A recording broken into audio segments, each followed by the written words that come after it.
Nexus یووال نوح ہراری۔ پتھر کے زمانے سے اے آئی تک انفارمیشن نیٹ ورک کی مختصر تاریخ۔ باب نمبر 4، غلطی سے پاک ہونے کا وہم۔ قسط نمبر 5، حصہ نمبر 2، ہسپانوی تفتیش کا انصاف۔ چڑیلوں کے شکار کبھی صرف ایک شخص یا ایک خاندان کی موت پر ختم نہیں ہوتے تھے، چونکہ اس کے پیچھے ایک عالمی سازش کا تصور کار فرما تھا۔ اس لیے جادوگری کے الزام میں گرفتار افراد پر تشدد کر کے ان سے اور ان کے ساتھیوں کے نام اگلوائے جاتے تھے، پھر ان ناموں کو بطور ثبوت استعمال کرتے ہوئے دوسرے لوگوں کو قید، تشدد اور موت کے گھاٹ اتارا جاتا۔ اگر کوئی عہدیدار، عالم یا پادری ان بیہودہ طریقوں پر اعتراض کرتا تو اسے بھی جادوگر ہونے کا ثبوت سمجھ لیا جاتا، جس کے نتیجے میں اسے بھی گرفتار کر کے تشدد کا نشانہ بنایا جاتا۔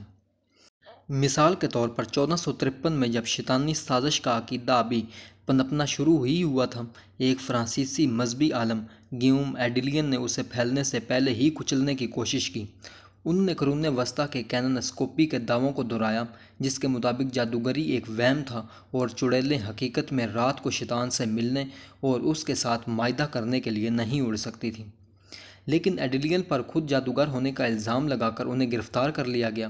تشدد کے تحت انہوں نے اعتراف کیا کہ وہ خود جھاڑو پر اڑ چکے ہیں، شیطان کے ساتھ معاہدہ کر چکے ہیں، اور یہ کہ شیطان نے انہیں ہی یہ کہنے کا حکم دیا تھا کہ جادوگری ایک وہم ہے۔ ان کے جج ان پر مہربان تھے، انہیں پھانسی سے بچا لیا گیا اور انہیں عمر قید کی سزا سنائی گئی۔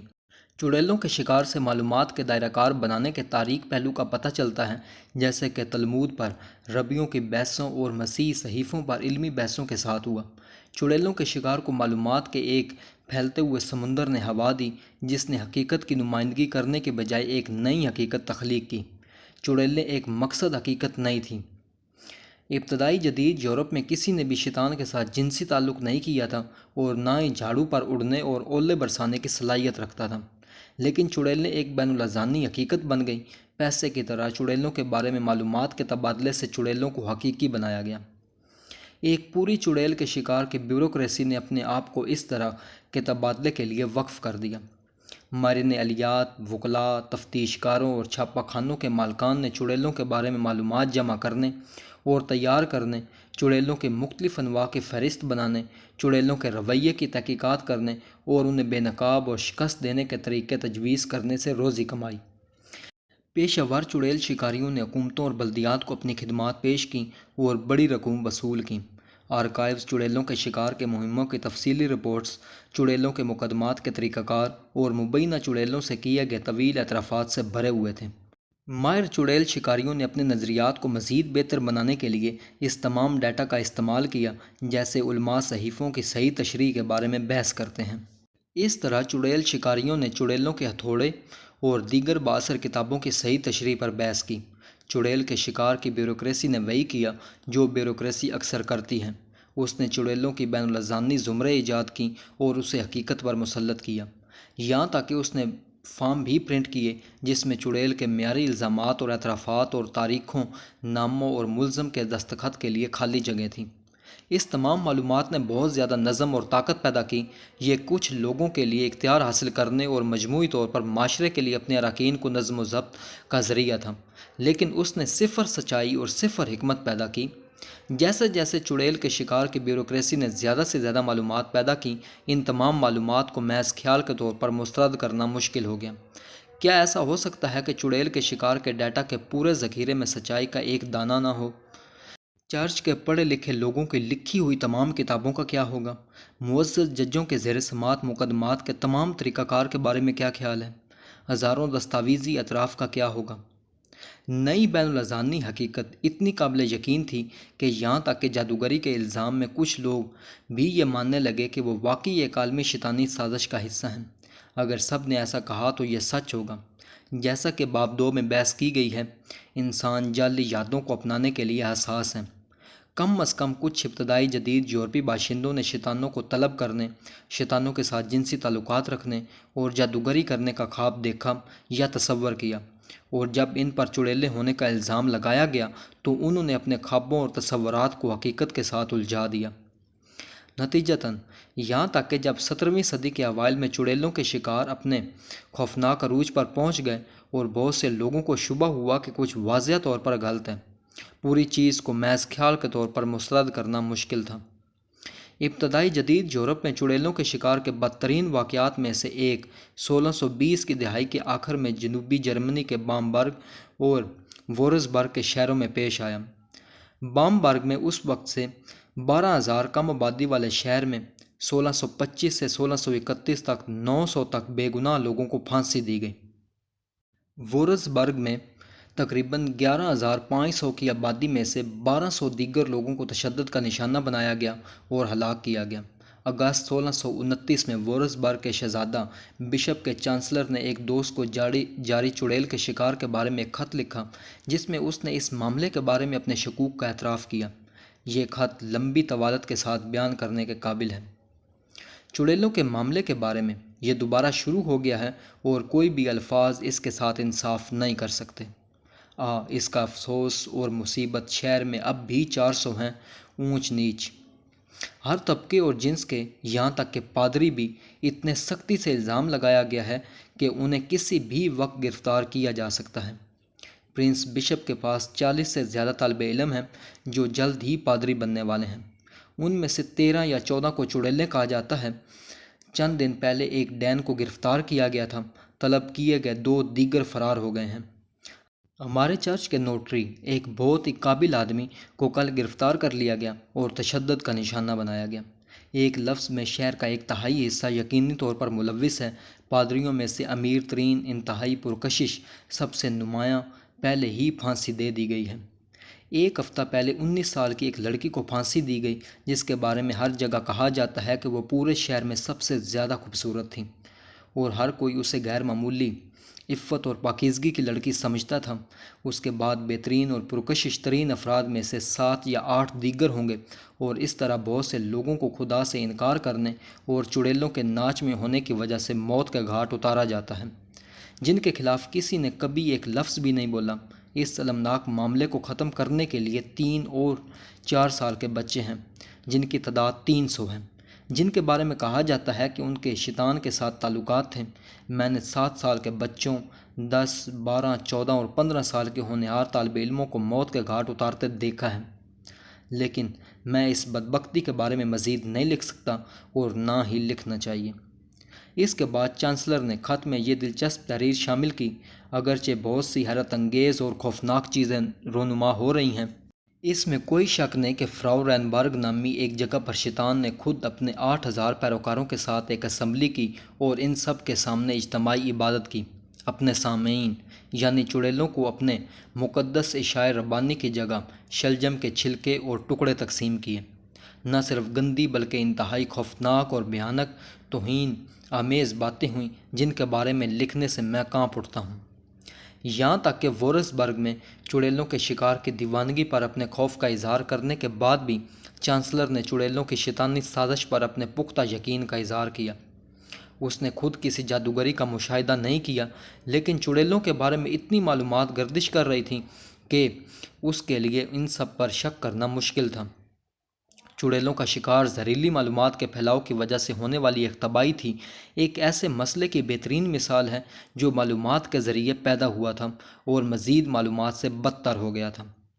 یہ نتیجہ نہ صرف جدید اسکالرز نے بلکہ اس وقت کے کچھ سمجھدار مبصرین نے بھی اخذ کیا تھا۔ سالازار فریز، ایک اسپانوی تفتیش کار، نے 17ویں صدی کے اوائل میں چڑیلوں کے شکار اور چڑیلوں کے مقدمات کی مکمل تحقیقات کی۔ اس نے یہ نتیجہ اخذ کیا کہ مجھے ایک بھی ثبوت نہیں ملا اور نہ ہی معمولی اشارہ ملا جس سے یہ اندازہ لگایا جا سکے کہ جادوگری کا ایک فعل واقعی ہی ہوا ہے، اور یہ کہ کوئی چڑیلیں یا جادوگر نہیں تھے جب تک کہ ان کے بارے میں بات اور لکھا نہیں گیا تھا۔ سالازار فریز بین الاذہانی حقیقتوں کے معنی کو بخوبی سمجھتے تھے اور پوری چڑیل کے شکار کی صنعت کو ایک بین الاذہانی معلومات کے دائرے کے طور پر صحیح طور پر شناخت کرتے تھے۔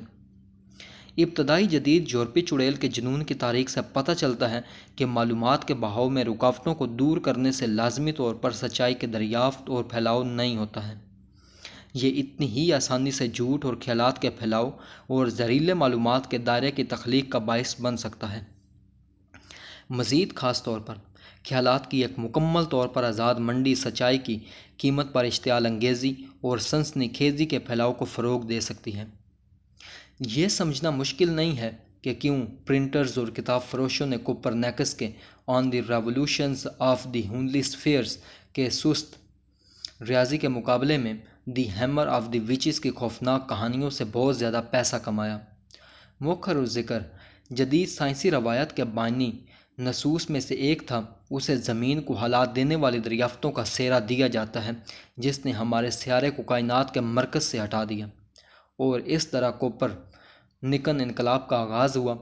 لیکن جب یہ پہلی بار 1543 میں شائع ہوا تو اس کے 400 کے ابتدائی پرنٹ رن کو فروخت کرنے میں ناکام رہا، اور 1566 تک ای سائز کے پرنٹ رن میں دوسرا ایڈیشن شائع ہونے لگا۔ تیسرا ایڈیشن 1617 تک شائع نہیں ہوا۔ جیسا کہ آرتھر کوئسلر نے طنز کیا، یہ اب تک کا سب سے زیادہ فروخت ہونے والا تھا۔ جس چیز نے واقعی سائنسی انقلاب کو آگے بڑھایا وہ نہ تو پرنٹنگ پریس تھا اور نہ ہی معلومات کی مکمل طور پر آزاد منڈی، بلکہ انسانی غلطی کے مسئلے کے لیے ایک نیا نقطہ نظر تھا۔ لا علمی کی دریافت۔ پرنٹ اور چڑیلوں کے شکار کی تاریخ اس بات کی نشاندہی کرتی ہے کہ ایک غیر منظم اطلاعاتی منڈی ضروری نہیں کہ لوگوں کو اپنی غلطیوں کو پہچاننے اور درست کرنے کی طرف لے جائے، کیونکہ یہ سچائی پر اشتعال انگیزی کو ترجیح دے سکتی ہے۔ سچائی کی جیت کے لیے ایسے اداروں کا قیام ضروری ہے جن کے پاس حقائق کے حق میں توازن کو جھکانے کی طاقت ہو۔ تاہم جیسا کہ کیتھولک چرچ کی تاریخ سے پتہ چلتا ہے، ایسے ادارے اپنی تنقید کو کچلنے کے لیے اپنی کیوریٹنگ طاقت کا استعمال کر سکتے ہیں، تمام متبادل خیالات کو غلط قرار دیتے ہیں اور ادارے کی اپنی غلطیوں کو بے نقاب اور درست ہونے سے روکتے ہیں۔ کیا ایسا بہتر ادارے قائم کرنا ممکن ہے جو اپنی طاقت کا استعمال اپنے لیے مزید طاقت جمع کرنے کے بجائے سچائی کی تلاش کو آگے بڑھانے کے لیے کریں؟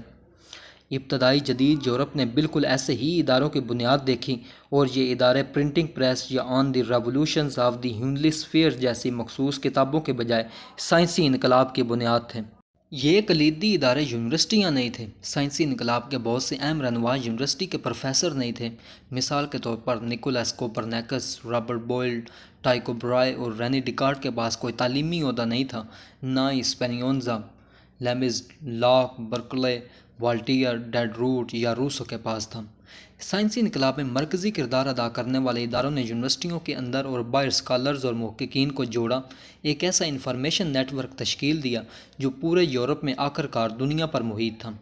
سائنسی انقلاب کو رفتار پکڑنے کے لیے سائنسدانوں کو دور دراز کے ممالک میں ساتھیوں کے ذریعے شائع ہونے والی معلومات پر بھروسہ کرنا پڑتا تھا۔ جن لوگوں سے کبھی ملاقات نہیں ہوئی ان کے کام پر اس قسم کا اعتماد سائنسی انجمنوں میں واضح تھا، جیسا کہ Royal society of London for improving natural knowledge جو 1660 میں قائم ہوئی، اور فرانسیسی اکیڈمی ڈے سائنسز 1666، سائنسی جریدے جیسے فلسفیانہ لین دین آف دی رائل سوسائٹی 1665، اور ہسٹوائر ڈی ایل اکیڈمی رائل ڈیس سائنسز 1699، اور سائنسی پبلشر جیسے انسائکلوپیڈی کے ممار 1751 سے 72۔ ان اداروں نے کریمر کے تصورات کی بجائے کوپرنیکس کے دریافتوں پر توجہ مبذول کراتے ہوئے تجرباتی شواہد کی بنیاد پر معلومات کو مرتب کیا۔ جب رائل سوسائٹی کے فلسفیانہ لین دین کے لیے ایک مقالہ پیش کیا گیا تو ایڈیٹرز نے جو اہم سوال پوچھا وہ یہ نہیں تھا کہ اسے پڑھنے کے لیے کتنے لوگ ادائیگی کریں گے، بلکہ اس بات کا کیا ثبوت ہے کہ یہ سچ ہے۔ ابتدا میں یہ نئے ادارے مکڑی کے جالوں کی طرح کمزور لگتے تھے۔ انسانی معاشرے کو از سر نو تشکیل دینے کے لیے ضروری طاقت کی کمی تھی۔ چڑیلوں کے شکار کے ماہرین کے برعکس، رائل سوسائٹی کے فلسفیانہ لین دین کے مدیر کسی کو تشدد کا نشانہ بنا کر پھانسی نہیں دے سکتے تھے، اور کیتھولک چرچ کے برعکس اکیڈمی ڈیس سائنسز کے پاس بہت بڑے علاقے اور بجٹ نہیں تھے۔ لیکن سائنسی اداروں نے اعتماد کے ایک بہت ہی اصل دعوے کی بدولت اثر و رسوخ حاصل کیا۔ ایک چرچ عام طور پر لوگوں سے یہ کہتا تھا کہ اس پر بھروسہ کریں کیونکہ اس کے پاس ایک معصوم مقدس کتاب کی شکل میں مطلق سچائی ہے۔ اس کے برعکس ایک سائنسی ادارے نے اس لیے اختیار حاصل کیا کیونکہ اس کے پاس مضبوط خود اصلاحی طریقہ کار تھے جو ادارے کی اپنی غلطیوں کو بے نقاب کرتے اور درست کرتے تھے۔ یہ خود اصلاحی طریقہ کار تھے، نہ کہ پرنٹنگ کی ٹیکنالوجی جو سائنسی انقلاب کا انجن تھے۔ دوسرے الفاظ میں سائنسی انقلاب کا آغاز لا علمی کی دریافت سے ہوا۔ کتاب کے مذاہب نے یہ فرض کیا کہ ان کی رسائی علم کے ایک معصوم ذریعہ تک ہے، عیسائیوں کے پاس بائبل تھی، مسلمانوں کے پاس قرآن، ہندوؤں کے پاس وید اور بدھ مت کے لوگوں کے پاس ٹیپٹیکا تھا۔ سائنسی ثقافت کے پاس کوئی قابل موازنہ مقدس کتاب نہیں ہے، اور نہ یہ دعویٰ کرتی ہے کہ اس کا کوئی بھی ہیرو، معصوم، نبی، ولی یا نابغہ ہے۔ سائنسی منصوبہ معصومیت کے تصور کو مسترد کرنے اور ایک ایسا انفارمیشن نیٹ ورک بنانے سے شروع ہوتا ہے جو غلطی کو ناگزیر سمجھتا ہے۔ یقیناً کوپرنیکس، ڈارون اور آئنسٹائن کی ذہانت کے بارے میں بہت سی باتیں ہوتی ہیں، لیکن ان میں سے کوئی بھی بے عیب نہیں سمجھا جاتا۔ ان سب نے غلطیاں کی، اور یہاں تک کہ سب سے زیادہ مشہور سائنسی مقالوں میں بھی غلطیاں اور خامیاں ہونا یقینی ہے، کیونکہ جینیسز بھی تصدیقی تعصب کا شکار ہوتے ہیں۔ آپ ان پر اپنی غلطیوں کو درست کرنے کے لیے بھروسہ نہیں کر سکتے۔ سائنس ایک ٹیم کی کوشش ہے جو انفرادی سائنسدانوں یا مثلاً ایک واحد معصوم کتاب کے بجائے ادارہ جاتی تعاون پر انحصار کرتی ہے۔ یقیناً ادارے بھی غلطی کا شکار ہیں۔ سائنسی ادارے پھر بھی مذہبی اداروں سے مختلف ہیں، اس لیے کہ وہ مطابقت کے بجائے شکوک و شبہات اور جدت کو انعام دیتے ہیں۔ سائنسی ادارے سازشی نظریات سے بھی واقف ہیں، اس لیے کہ وہ خود پر شک کرنے کو انعام دیتے ہیں۔ سازشی تھیورسٹ موجودہ اتفاق رائے کے بارے میں انتہائی شکی ہوتے ہیں، لیکن جب بات ان کے اپنے عقائد کی ہوتی ہے تو وہ اپنا سارا شک کھو دیتے ہیں اور تصدیقی تعصب کا شکار ہو جاتے ہیں۔ سائنس کی پہچان صرف شکوک و شبہات نہیں بلکہ خود پر شک کرنا ہے، اور ہر سائنسی ادارے کے مرکز میں ہمیں ایک مضبوط خود اصلاحی طریقہ کار ملتا ہے۔ سائنسی ادارے بعض نظریات کی درستگی کے بارے میں وسیع اتفاق رائے تک پہنچتے ہیں، جیسے کہ کوانٹم مکینکس یا ارتقاء کا نظریہ، لیکن صرف اس لیے کہ یہ نظریات انہیں غلط ثابت کرنے کی شدید کوششوں سے بچنے میں کامیاب ہو گئے ہیں، جو نہ صرف باہر والوں بلکہ خود ادارے کے اراکین کی طرف سے شروع کی گئی ہیں۔ خود اصلاحی میکانزم ایک انفارمیشن ٹیکنالوجی کے طور پر خود اصلاحی میکانزم مقدس کتاب کے قطعی مخالف ہیں۔ مقدس کتاب کو معصوم سمجھا جاتا ہے۔ خود اصلاحی میکانزم غلطی کو قبول کرتا ہے۔ خود اصلاح سے میری مراد وہ میکانزم ہے جو ایک وجود اپنے آپ کو درست کرنے کے لیے استعمال کرتا ہے۔ ایک استاد کے طالب علم کے مضمون کو درست کرنا خود اصلاحی میکانزم نہیں ہے۔ طالب علم اپنے مضمون کو خود درست نہیں کر رہا ہے۔ ایک جج کے مجرم کو جیل بھیجنے سے خود اصلاحی میکانزم نہیں ہوتا۔ مجرم اپنا جرم خود بے نقاب نہیں کر رہا ہے۔ جب اتحادیوں نے نازی حکومت کو شکست دی اور اسے ختم کیا تو یہ خود اصلاحی میکانزم نہیں تھا۔ اپنے طور پر چھوڑ دیا جائے تو جرمنی خود کو نازی ازم سے پاک نہیں کرتا، لیکن جب ایک سائنسی جریدہ کسی پچھلے مقالے میں ہونے والی غلطی کو درست کرنے والا ایک مقالہ شائع کرتا ہے تو یہ ادارے کی اپنی غلطیوں کو خود درست کرنے کی ایک مثال ہے۔ خود اصلاحی میکانزم فطرت میں ہر جگہ موجود ہیں۔ بچے ان کی بدولت چلنا سیکھتے ہیں۔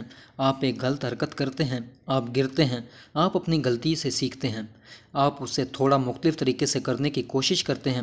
یقیناً بعض اوقات والدین اور اساتذہ بچے کی مدد کرتے ہیں یا مشورہ دیتے ہیں، لیکن ایک بچہ جو مکمل طور پر اس طرح کی بیرونی اصلاحات پر انحصار کرتا ہے یا ان سے سیکھنے کے بجائے غلطیوں کا بہانہ بناتا رہتا ہے، اس کے لیے چلنا بہت مشکل ہو جائے گا۔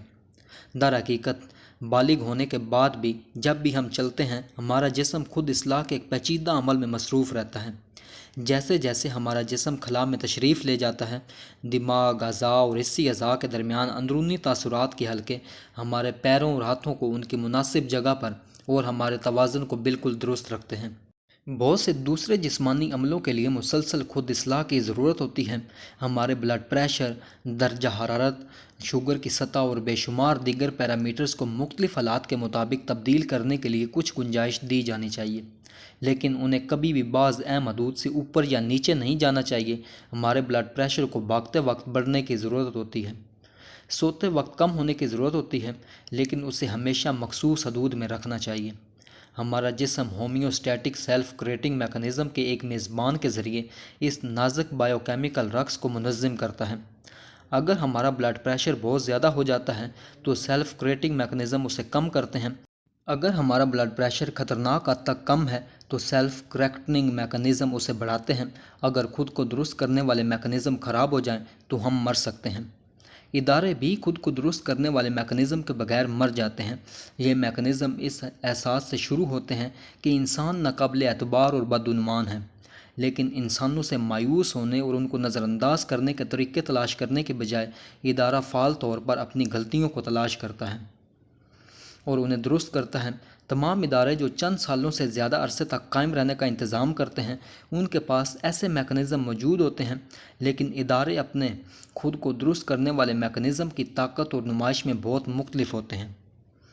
مثال کے طور پر کیتھولک چرچ نسبتاً کمزور خود اصلاحی میکانزم والا ادارہ ہے، چونکہ یہ معصومیت کا دعویٰ کرتا ہے، اس لیے یہ ادارہ جاتی غلطیوں کو تسلیم نہیں کرتا۔ یہ کبھی کبھار یہ تسلیم کرنے کو تیار ہوتا ہے کہ ان کے کچھ ارکان نے غلطی کی ہے یا گناہ کیا ہے، لیکن ادارہ خود مبینہ طور پر کامل رہتا ہے۔ مثال کے طور پر 1964 میں دوسری ویٹیکن کونسل میں کیتھولک چرچ نے تسلیم کیا کہ مسیحی چرچ کو مسلسل اصلاح کی طرف بلاتا ہے۔ جب وہ یہاں زمین پر رہتی ہے، چرچ کو ہمیشہ اس کی ضرورت ہوتی ہے، یہاں تک کہ وہ ایک ادارہ ہے یہاں زمین پر انسانوں کا۔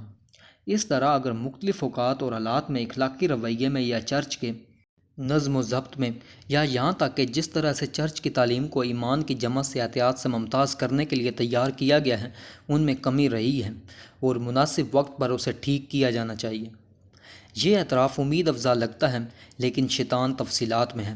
خاص طور پر اجماعی ایمان میں کسی بھی کمی کے امکان کو مسترد کرنے میں کیتھولک عقیدے میں اجماعی ایمان سے مراد انکشاف شدہ سچائیوں کا مجموعہ ہے، جو چرچ کو صحیفوں کی تشریح کی اپنی مقدس روایت سے موصول ہوا ہے۔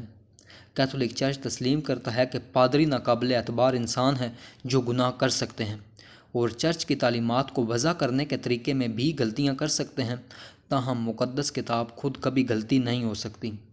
اس پورے چرچ کے بارے میں کیا مطلب ہے کہ ایک ادارہ کے طور پر جو ناقابل اعتبار انسانوں کو ایک ناقابل تسخیر متن کے ساتھ جوڑتا ہے۔ کیتھولک عقیدے کے مطابق بائبل کی معصومیت اور الہی رہنمائی انسانی بدعنوانی پر حاوی ہے، اس لیے چرچ کے انفرادی ممبران سے چاہے غلطی اور گناہ ہو جائے، کیتھولک چرچ بطور ادارہ کبھی غلط نہیں ہوتا۔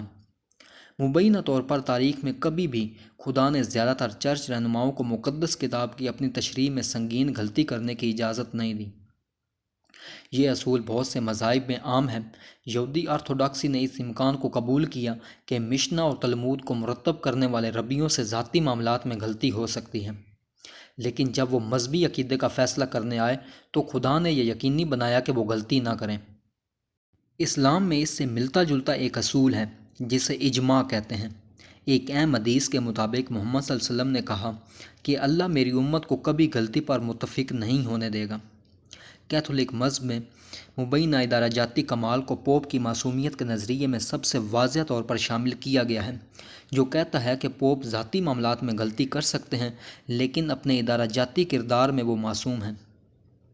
مثال کے طور پر پوپ الیگزینڈر ششم نے اپنی برہمچاری کی قسم کو توڑنے، ایک مالکن رکھنے اور کئی بچوں کو جنم دینے میں غلطی کی، پھر بھی اخلاقیات یا آلیات کے معاملات پر چرچ کی سرکاری تعلیمات کی وضاحت کرتے وقت وہ غلطی کرنے سے قاصر تھے۔ ان خیالات کے مطابق کیتھولک چرچ نے ہمیشہ اپنے انسانی ممبران کی ذاتی معاملات میں نگرانی کے لیے ایک خود اصلاحی طریقہ کار استعمال کیا ہے، لیکن اس نے بائبل میں ترمیم کرنے یا اپنے اجماعی ایمان میں ترمیم کرنے کے لیے کوئی طریقہ کار تیار نہیں کیا۔ یہ رویہ ان چند رسمی معافیوں میں ظاہر ہوتا ہے جو کیتھولک چرچ نے اپنے ماضی کے طرز عمل کے لیے جاری کیے تھے۔ حالیہ دہائیوں میں کئی پوپ نے یہودیوں، خواتین، غیر کیتھولک عیسائیوں اور مقامی ثقافتوں کے ساتھ ساتھ 1204 میں قسطنطنیہ کو برطرف کرنے اور کیتھولک اسکولوں میں بچوں کے ساتھ بدسلوکی جیسے مخصوص واقعات کے لیے معافی مانگی ہے۔ یہ قابل تعریف ہے کہ کیتھولک چرچ نے ایسی معافیاں مانگیں۔ مذہبی ادارے شاذ و نادر ہی ایسا کرتے ہیں۔ اس کے باوجود ان تمام صورتوں میں پوپ نے صحیفوں اور بطور ادارہ چرچ سے ذمہ داری کو ہٹانے میں احتیاط برتی۔ اس کے بجائے الزام انفرادی چرچ کے لوگوں پر لگایا گیا، انہوں نے صحیفوں کی غلط تشریح کی اور چرچ کی حقیقی تعلیمات سے انحراف کیا۔ مثال کے طور پر مارچ 2000 میں پوپ جان پال II نے ایک خصوصی تقریب منعقد کی جس میں انہوں نے یہودیوں، مولدوں، خواتین اور مقامی لوگوں کے خلاف تاریخی جرائم کی ایک طویل فہرست کے لیے معافی مانگی۔ انہوں نے تشدد کے استعمال کے لیے معافی مانگی جو کچھ لوگوں نے سچائی کی خدمت میں کی ہے۔ اس اصطلاح کا مطلب یہ تھا کہ تشدد کچھ گمراہ افراد کی غلطی تھی جو چرچ کی طرف سے سکھائی جانے والے سچائیوں کو نہیں سمجھتے تھے۔ پوپ نے اس امکان کو قبول نہیں کیا کہ شاید یہ افراد بالکل سمجھتے تھے کہ چرچ کیا تعلیم دے رہا ہے اور یہ تعلیمات صرف سچ نہیں تھیں۔ اس طرح جب پوپ فرانسس نے 2022 میں کینیڈا کے چرچ کے زیر انتظام رہائشی اسکولوں میں مقامی لوگوں کے خلاف زیادتیوں پر معافی مانگی تو انہوں نے کہا، میں خاص طور پر ان طریقوں کے لیے معافی مانگتا ہوں جن میں چرچ کے بہت سے ارکان نے تعاون کیا، ثقافتی تباہی اور جبری انضمام کے منصوبوں میں ذمہ داری کے ان کے محتاط منتقلی پر توجہ دیں۔ غلطی چرچ کے بہت سے ارکان کے ساتھ تھی، چرچ اور اس کی تعلیمات کے ساتھ نہیں۔ گویا کہ مقامی ثقافتوں کو تباہ کرنا اور لوگوں کو زبردستی تبدیل کرنا کبھی بھی سرکاری چرچ کا نظریہ نہیں تھا۔ در حقیقت یہ چند گمراہ کن پادری نہیں تھے جنہوں نے صلیبی جنگوں کا آغاز کیا، یہودیوں اور عورتوں کے خلاف امتیازی سلوک کرنے والے قوانین نافذ کیے، یا پوری دنیا میں مقامی مذاہب کے منظم طریقے سے خاتمے کا انتظام کیا۔ بہت سے معزز چرچ کے باپ دادا کی تحریریں اور بہت سے پوپ اور چرچ کونسلوں کے سرکاری فرامین بت پرست اور مولد مذاہب کو حقیر سمجھنے، ان کی تباہی کا مطالبہ کرنے، ان کے ممبروں کے خلاف امتیازی سلوک کرنے اور تشدد کے استعمال کو جائز قرار دینے سے بھرے ہیں۔ لوگوں کو عیسائیت میں تبدیل کریں۔ مثال کے طور پر 1452 میں پوپ نکولس پنجم نے ڈیم ڈائیورساس بل جاری کیا جو پرتگال کے بادشاہ افونسو پنجم اور دیگر کیتھولک بادشاہوں کو مخاطب تھا۔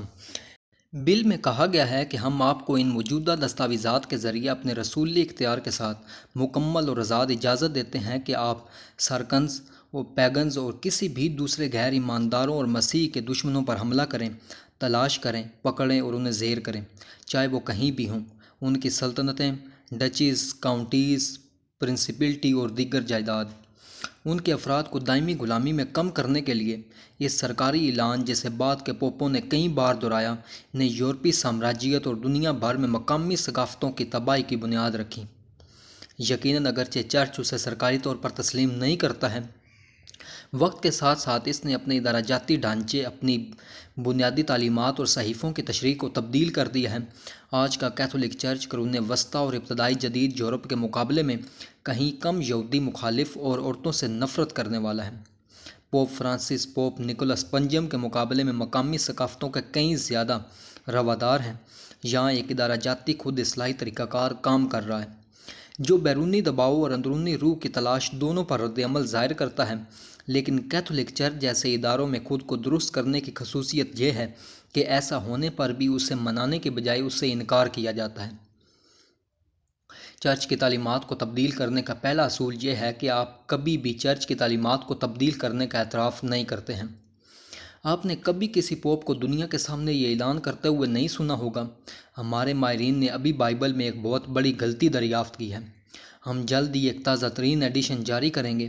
اس کے بجائے جب چرچ کے یہودیوں یا خواتین کے لیے زیادہ فراخ دلانہ رویے کے بارے میں پوچھا جاتا ہے تو پوپ یہ اشارہ کرتے ہیں کہ یہی وہ چیز تھی جو چرچ واقعی میں سکھاتا تھا۔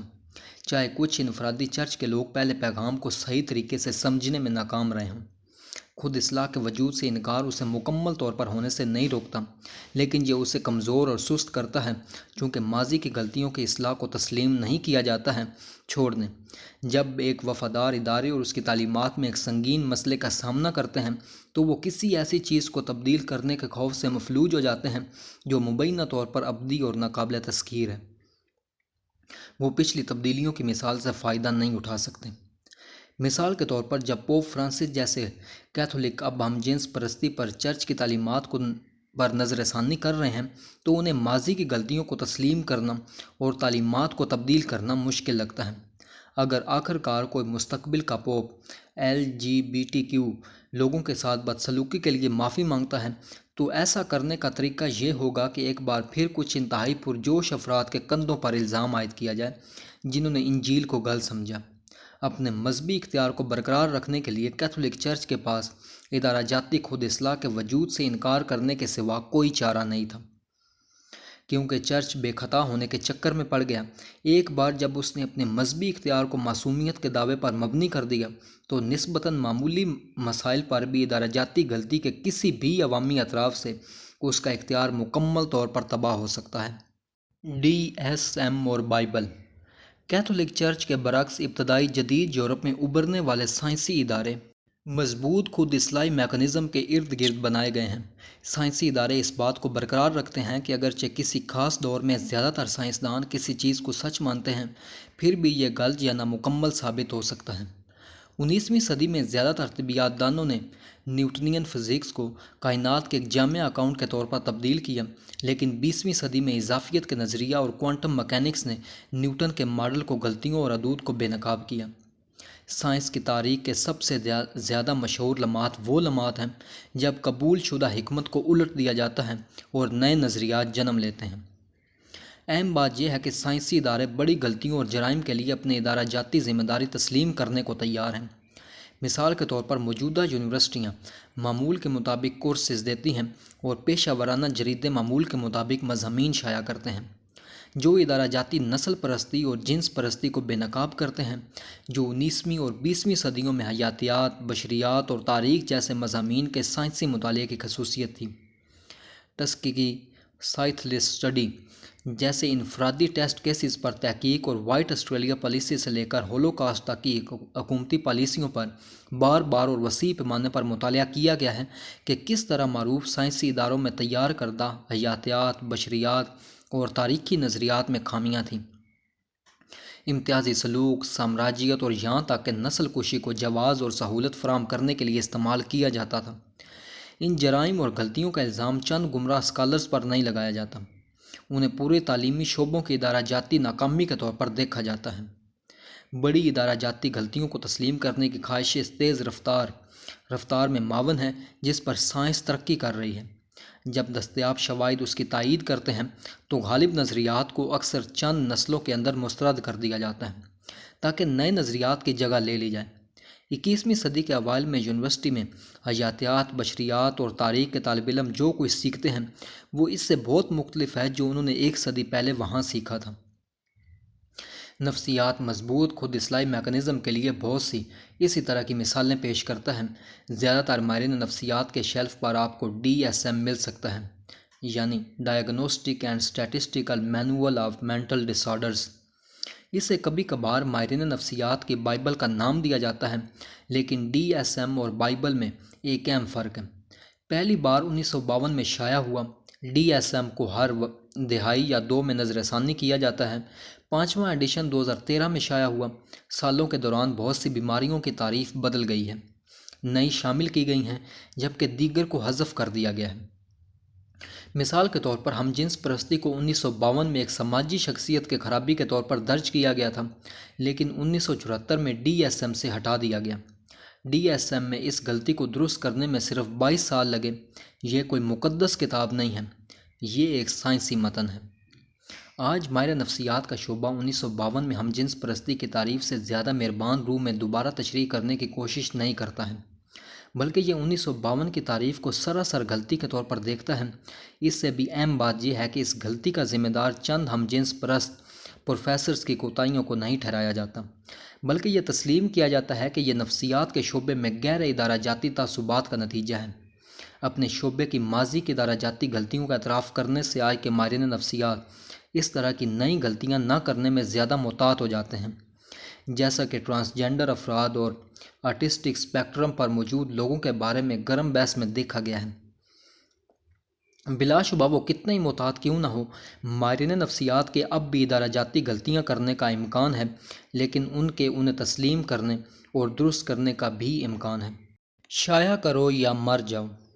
سائنسی خود اصلاحی میکانزم کو خاص طور پر مضبوط بنانے کی بات یہ ہے کہ سائنسی ادارے نہ صرف ادارہ جاتی غلطی اور لا علمی کو تسلیم کرنے کے لیے تیار ہیں، بلکہ وہ ان کو بے نقاب کرنے کے لیے فعال طور پر کوشاں ہیں۔ یہ اداروں کے ترغیبی ڈھانچے میں واضح ہے۔ مذہبی اداروں میں اراکین کو موجودہ عقیدے کے مطابق اور نئی چیزوں سے محتاط رہنے کی ترغیب دی جاتی ہے۔ آپ عقیدے کی وفاداری کا اظہار کر کے ربی، امام یا پادری بنتے ہیں اور اپنے پیشروؤں پر تنقید کیے بغیر یا کوئی بنیادی نئے تصورات پیش کیے بغیر پوپ، چیف، ربی یا گرینڈ آیت اللہ بننے کے لیے صفوں میں آگے بڑھ سکتے ہیں۔ در حقیقت حالیہ دور کے بہت سے طاقتور اور قابل احترام مذہبی رہنماؤں جیسے پوپ بینیڈکٹ، اسرائیل کے چیف ربی ڈیوڈ لاؤ اور ایران کے آیت اللہ خمینی نے نئے خیالات اور رجحانات جیسے کہ حقوق نسواں کی سخت مزاحمت کر کے شہرت اور حامی حاصل کیے ہیں۔ سائنس میں یہ دوسرے طریقے سے کام کرتا ہے۔ سائنسی اداروں میں ملازمت اور ترقی شائع کرو یا مر جاؤ کے اصول پر مبنی ہے، اور معزز جریدوں میں شائع کرنے کے لیے آپ کو موجودہ نظریات میں کچھ غلطیوں کو بے نقاب کرنا ہوگا۔ یا کچھ ایسا دریافت کرنا ہوگا جو آپ کے پیش روؤں اور اساتذہ کو معلوم نہ ہو۔ کوئی بھی نوبل انعام اس لیے نہیں جیتتا کہ وہ پچھلے اسکالرز کی باتوں کو ایمانداری سے دہراتا ہے اور ہر نئے سائنسی نظریے کی مخالفت کرتا ہے۔ یقیناً جس طرح مذہب میں خود اصلاح کی گنجائش ہے، اس طرح سائنس میں بھی مطابقت کے لیے کافی گنجائش ہے۔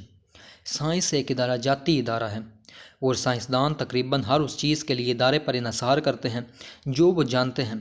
مثال کے طور پر مجھے کیسے پتہ چلے گا کہ قرون وسطیٰ اور ابتدائی جدید یورپی باشندے جادوگری کے بارے میں کیا سوچتے تھے؟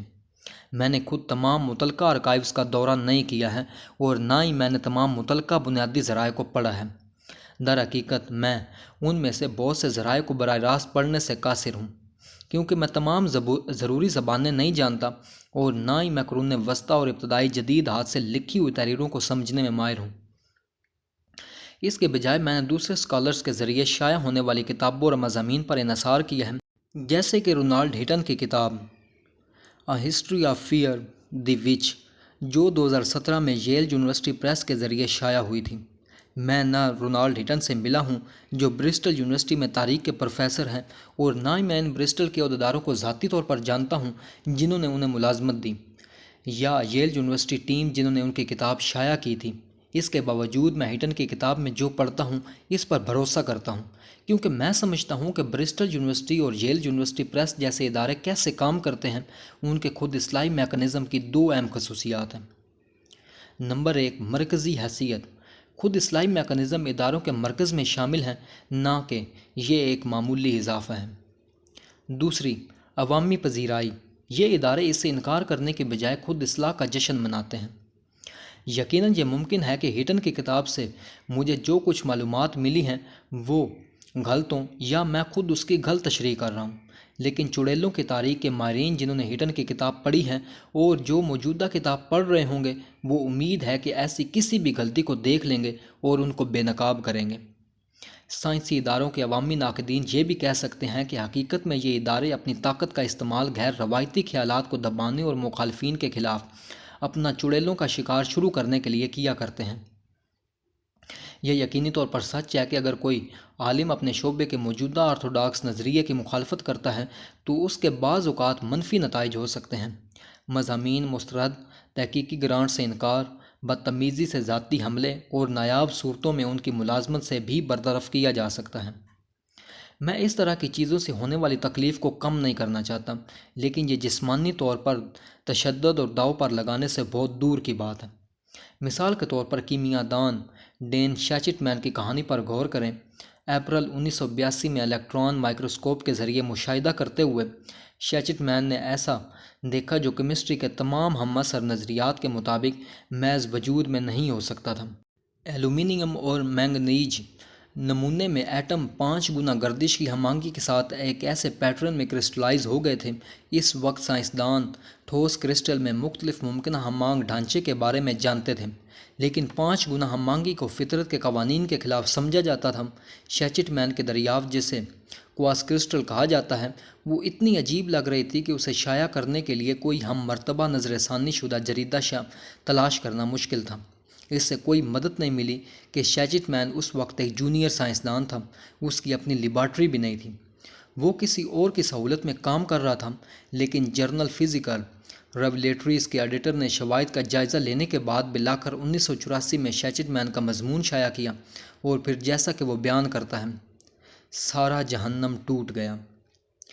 شیچٹ مین کے دعووں کو ان کے زیادہ تر ساتھیوں نے مسترد کر دیا اور ان پر اپنے تجربات کے غلط انتظام کا الزام لگایا گیا۔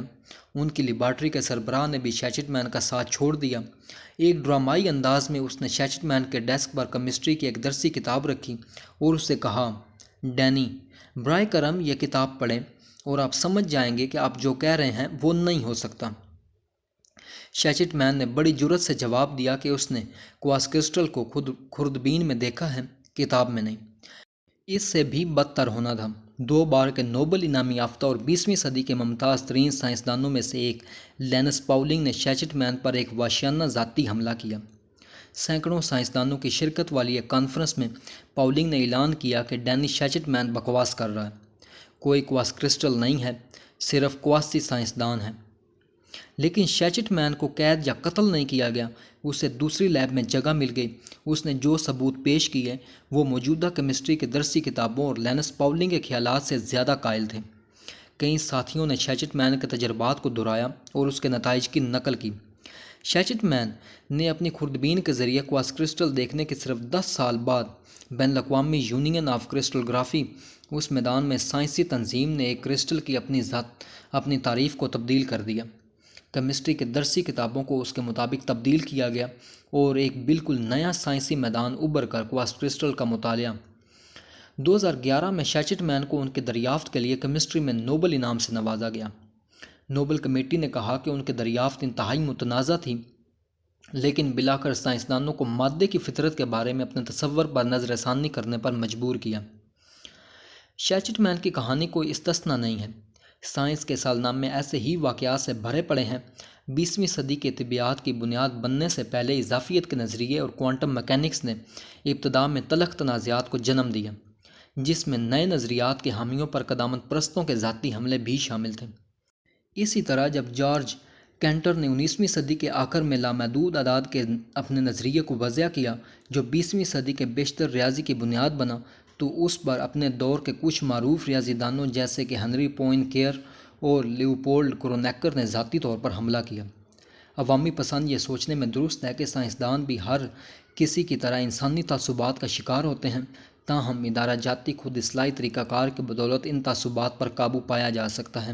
اگر کافی تجرباتی شواہد فراہم کیے جائیں تو ایک غیر روایتی نظریہ کو قائم شدہ دانش کو پلٹنے اور نئی اتفاق رائے بننے میں اکثر دہائیاں لگ جاتی ہیں۔ جیسا کہ ہم اگلے باب میں دیکھیں گے، ایسے وقت اور مقامات تھے جہاں سائنسی خرد اصلاحی طریقہ کار نے کام کرنا چھوڑ دیا اور علمی اختلاف رائے جسمانی تشدد، قید اور موت کا باعث بن سکتا تھا۔ مثال کے طور پر سوویت یونین میں کسی بھی معاملے، معاشیات، جینیات یا تاریخ پر سرکاری عقیدے پر سوال اٹھانا نہ صرف برطرفی کا باعث بن سکتا ہے بلکہ یہاں تک کہ گولاگ میں چند سال یا جلاد کی گولی بھی لگ سکتی ہے۔ ایک مشہور کیس ماہر زراعت ٹروفیم لیسینکو کے جعلی نظریات سے متعلق ہے۔ اس نے مرکزی دائرے کی جینیات اور قدرتی انتخاب کے ذریعے ارتقاء کے نظریے کو مسترد کر دیا اور اپنے ایک مخصوص نظریے کو آگے بڑھایا جس میں کہا گیا کہ دوبارہ تعلیم سے پودوں اور جانوروں کی خصوصیات کو تبدیل کیا جا سکتا ہے، یہاں تک کہ ایک نوع کو دوسری نوع میں تبدیل کیا جا سکتا ہے۔ لیسینکوازم نے اسٹالن کو بہت متاثر کیا، جس کے پاس دوبارہ تعلیم کی تقریباً لامحدود صلاحیت پر یقین کرنے کی نظریاتی اور سیاسی وجوہات تھیں۔ ہزاروں سائنسدانوں جنہوں نے لیسینکو کی مخالفت کی اور قدرتی انتخاب کے ذریعے ارتقاء کے نظریے کو برقرار رکھا، انہیں ان کی ملازمتوں سے برخاست کر دیا گیا اور کچھ کو قید یا پھانسی دے دی گئی۔ نیکولائی والیوف، ایک ماہر نباتات اور ماہر جینیات جو لیسینکو کے سابق سرپرست تھے، نقاد بن گئے۔ ان پر جولائی 1941 میں ماہر نباتات لیونارڈ گوروروو، ماہر جینیات جیورجی کارپچینکو اور ماہر زراعت الیکسینڈر بونڈارینکو کے ساتھ مقدمہ چلایا گیا۔ مؤخر الذکر 3 کو گولی مار دی گئی، جبکہ والیوف کا انتقال 1943 میں ساراتوف کے ایک کیمپ میں ہوا۔ آمر کے دباؤ میں Lenin All Union Academy of Agriculture Sciences نے بلاخر اگست 1948 میں اعلان کیا کہ اس کے بعد سوویت ادارے لیسینکوازم کو واحد درست نظریہ کے طور پر پڑھائیں گے۔ لیکن ٹھیک اسی وجہ سے Lenin All Union Academy of Agriculture Sciences ایک سائنسی ادارہ نہیں رہی اور جینیات پر سوویت نظریہ سائنس کے بجائے ایک نظریہ تھا۔ ایک ادارہ اپنے آپ کو جو چاہے نام دے سکتا ہے، لیکن اگر اس میں ایک مضبوط خود اصلاحی میکانزم کا فقدان ہے تو یہ ایک سائنسی ادارہ نہیں ہے۔ خود اصلاح کی حدود۔ کیا اس سب کا مطلب یہ ہے کہ خود اصلاحی میکانزم میں ہم نے وہ جادوئی گولی تلاش کر لی ہے جو انسانی معلومات کے نیٹ ورکس کو غلطی اور تعصب سے محفوظ رکھتی ہے؟ بدقسمتی سے چیزیں کہیں زیادہ پیچیدہ ہیں۔ ایک وجہ ہے کہ کیتھولک چرچ اور سوویت کمیونسٹ پارٹی جیسے اداروں نے مضبوط خود اصلاحی میکانزم سے گریز کیا۔ اگرچہ اس طرح کے میکانزم سچائی کے اصول کے لیے اہم ہیں، لیکن وہ نظم و ضبط برقرار رکھنے کے لحاظ سے مہنگے ہیں۔ مضبوط خود اصلاحی میکانزم شکوک و شبہات، اختلافات، تنازعات اور دراڑیں پیدا کرتے ہیں اور سماجی نظم کو برقرار رکھنے والے خرافات کو نقصان پہنچاتے ہیں۔ یقیناً نظم و ضبط خود بخود ضروری نہیں کہ اچھا ہو، مثال کے طور پر ابتدائی جدید یورپ کے سماجی نظام نے دوسری چیزوں کے ساتھ ساتھ نہ صرف چڑیلوں کے شکار کی توثیق کی بلکہ لاکھوں کسانوں کا چند اشرافیہ کے ہاتھوں استحصال، خواتین کے ساتھ منظم بدسلوکی اور یہودیوں، مسلمانوں اور دیگر اقلیتوں کے خلاف وسیع پیمانے پر امتیازی سلوک بھی کیا۔ لیکن یہاں تک کہ جب سماجی نظام انتہائی ظالمانہ ہو، اسے کمزور کرنے سے ضروری نہیں کہ بہتر جگہ پیدا ہو، یہ صرف انتشار اور بدتر ظلم کا باعث بن سکتا ہے۔ انفارمیشن نیٹ ورکس کی تاریخ ہمیشہ سچائی اور نظم کے درمیان توازن برقرار رکھنے سے متعلق رہی ہے۔ جس طرح نظم کی خاطر سچائی کی قربانی دینے کی یہ قیمت ہے، اسی طرح سچائی کے لیے نظم کی قربانی دینے کی بھی قیمت ہے۔ سائنسی ادارے اپنے مضبوط خود اصلاحی میکانزم کو برداشت کرنے کے قابل ہو گئے ہیں کیونکہ وہ سماجی نظام کو برقرار رکھنے کا مشکل کام دوسرے اداروں پر چھوڑ دیتے ہیں۔ اگر کوئی چور کیمسٹری لیب میں گھس جاتا ہے یا کسی ماہر نفسیات کو قتل کی دھمکیاں ملتی ہیں تو وہ کسی ہم مرتبہ نظر ثانی شدہ جریدے سے شکایت نہیں کرتے، وہ پولیس کو فون کرتے ہیں۔ تو کیا تعلیمی شعبوں کے علاوہ دوسرے اداروں میں مضبوط خود اصلاحی میکانزم کو برقرار رکھنا ممکن ہے؟ خاص طور پر کیا پولیس فورسز، فوجیوں، سیاسی جماعتوں اور حکومتوں جیسے اداروں میں ایسے میکانزم موجود ہو سکتے ہیں جو سماجی نظم کو برقرار رکھنے کے ذمہ دار ہیں؟ ہم اس سوال کو اگلے باب میں تلاش کریں گے جو معلومات کے بہاؤ کے سیاسی پہلوؤں پر مرکوز ہے اور جمہوریت اور آمریت کی طویل مدتی تاریخ کا جائزہ لیتا ہے۔ جیسا کہ ہم دیکھیں گے، جمہوریتوں کا خیال ہے کہ سیاست میں بھی مضبوط خود اصلاحی میکانزم کو برقرار رکھنا ممکن ہے۔ آمریتیں ایسے میکانزم کو مسترد کرتی ہیں۔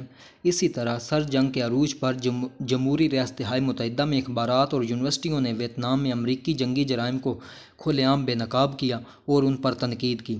آمریت پسند سوویت یونین میں اخبارات اور یونیورسٹیاں بھی امریکی جرائم پر تنقید کرنے میں خوش تھیں، لیکن وہ افغانستان اور دیگر مقامات پر سوویت جرائم کے بارے میں خاموش رہیں۔